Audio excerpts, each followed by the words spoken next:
Filter, walang edit. Chika! Hindi ito fake, hindi ito late. Chika ni Sisa!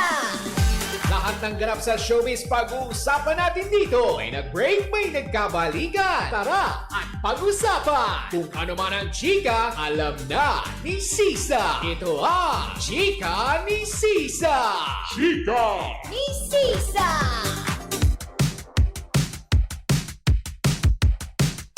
Isang magandang hapon pa rin po, Metro and Mega Manila. We are number 1, 06.7 Energy FM.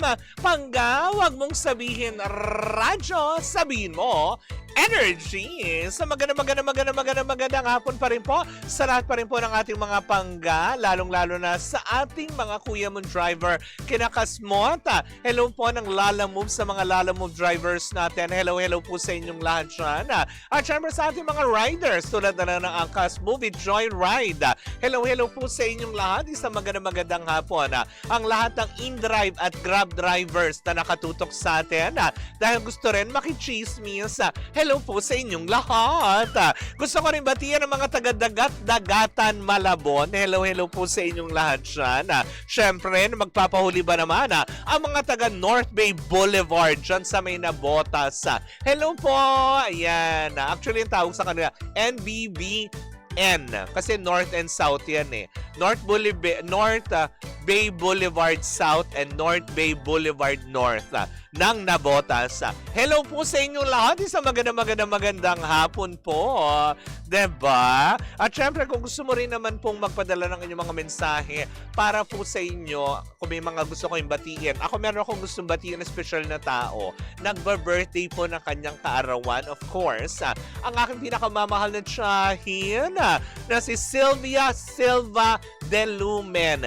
Happy birthday, Chang Silva! O, diba? Wow, Chang Silva!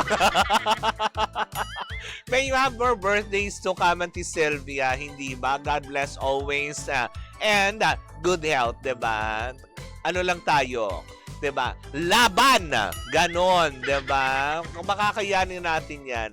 Bibigay ni Lord yung kalunasan sa kung ano man ang mga nararamdaman natin, hindi ba? Let's just be happy. Sabi nga nila, di ba, laughter is always the best medicine. Kaya tumawa ka ng tumawa, pero wag kang tumawa pag mag-isa ka na, ganon, ha? Kasi baka may makakita sa'yo. Sabihin, aansya ka. Eme lang! Happy birthday, Auntie Sylvia! I love you. At syempre, ito na, tumungo na tayo sa ating second Chika!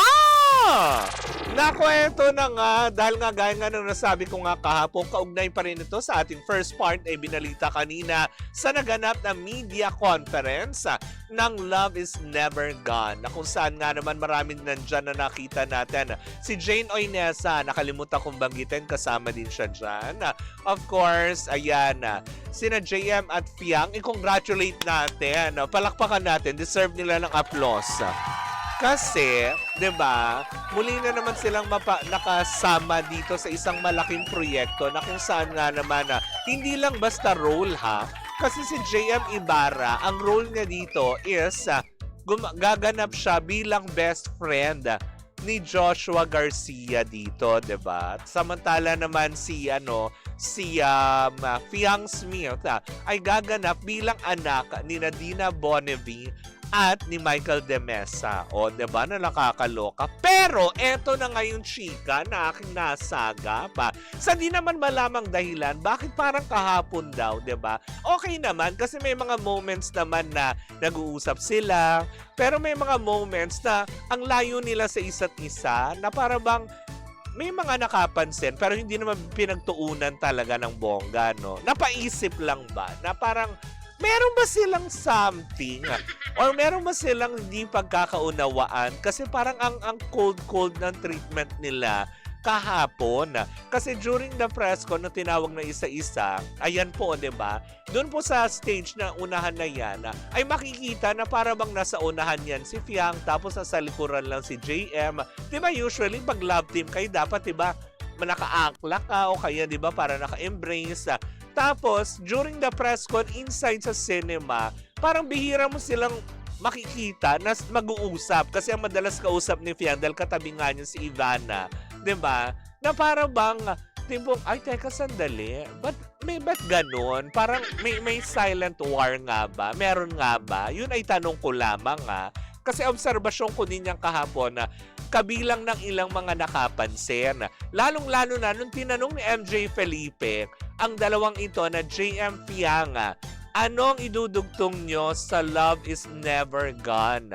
'Di ba? Na para bang si JM nung sumagot, sabi niya, love is never gone with you.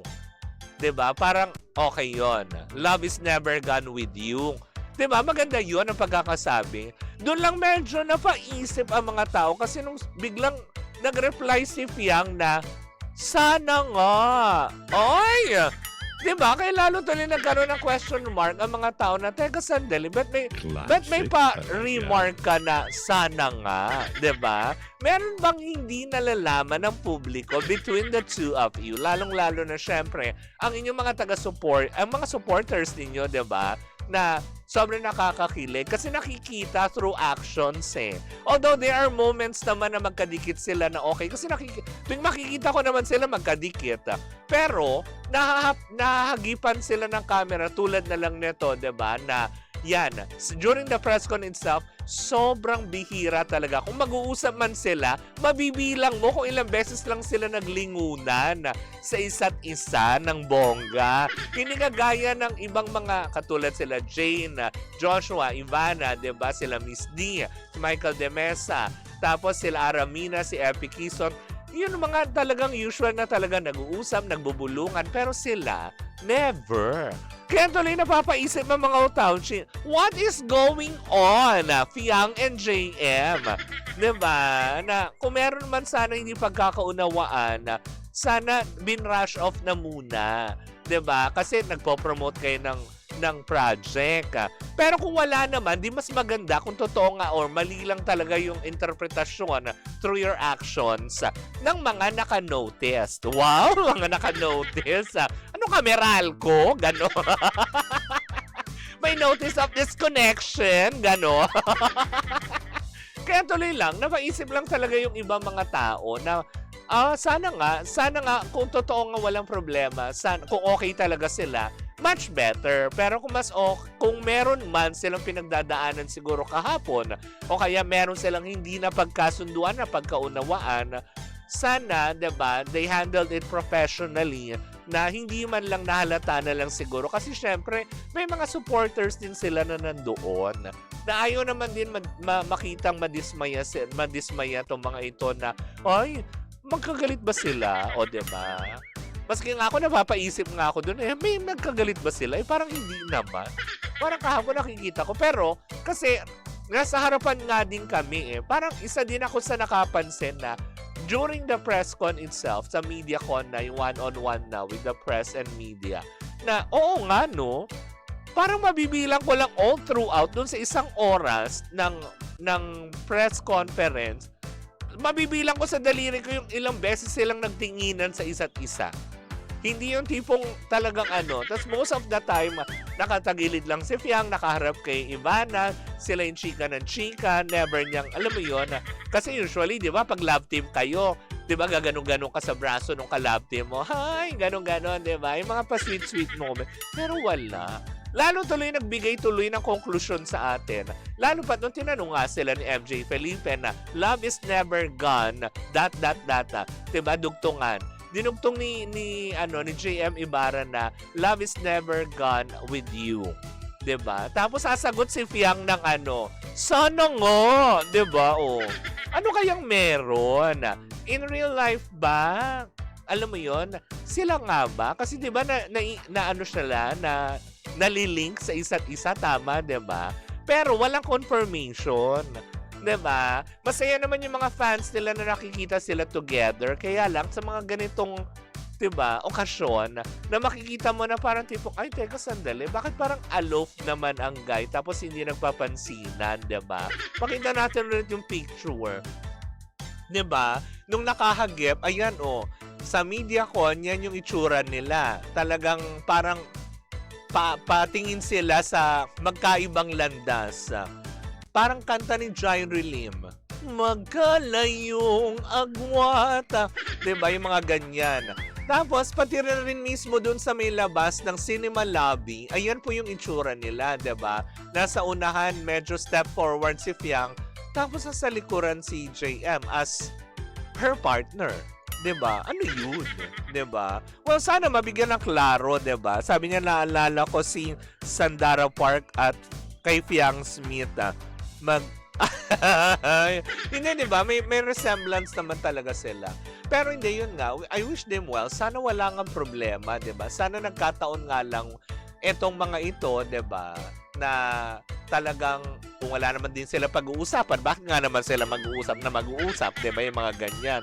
Kaya lang kasi sa nakikita ko sa ibang mga magkaka-love team, 'di ba? Usually magkakadikit yan ng kamay, magkakasama yan, pero sila parang the other way around. Pero yun nga, kung ano man ang problema, 'di ba? Sana mabigyan lang tayo ng klaro about this, 'di ba? Or magbigay ng statement about this para sa ikatatahimik na kanilang mga taga-suporta, 'di ba? But I'd like to congratulate them for being part of Love is Never Gone. Congratulations, palakpakan natin ulit. JM Fiang, congratulations. You guys deserve it. At kakaibang Fiang ang mapapanood natin dito ng bonggang-bongga at JM Ibarra, hindi ba? Well, in the meantime, mga panggaya po muna ang ating chika for today. Bukas mo magkarinig ang magkapanooran naman tayo para sa isang umatikbong chikahan na daradala na nag-iisang bakla. Oo. Ako po si Kapitana Sisa para sa Chika ni Sisa. Woo! At tuloy-tuloy pa rin po ang ating tugtugan. Dito po lamang yan sa number 106.7 Energy FM. Panggawag mong sabihin radyo, sabihin mo energy.